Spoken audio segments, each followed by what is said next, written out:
तो वाज़ेह रहे कि इसका नाम यौमुल जुमा इस्लाम ने नहीं दिया, बल्कि इस्लाम से पहले हुजूर नबी करीम के जद्द अमजद काब इब्न लोई, जो कि हज़रत ईसा अलैहिस्सलाम के हम असर थे, उनका और हज़रत ईसा अलैहिस्सलाम का ज़माना एक था।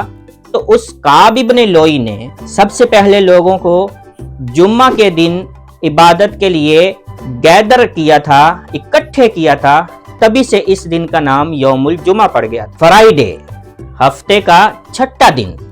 फ्राई बमाना फ्रिग, जोहरे का दिन।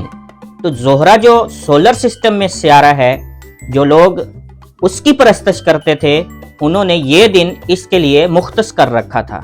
और अरबी नामों में और उर्दू नामे में हम इसको कहते हैं जुमा का दिन। जुमा इज्तिमा और गैदरिंग से है। इस दिन चूंकि इस्लामी तालीमात के मुताबिक सब मुस्लिम गैदरिंग करते हैं इबादत के लिए, तो इसलिए इसका नाम यौमुल जुमा पड़ा। This is Asif Usman. Channel को सब्सक्राइब करना मत भूलिए।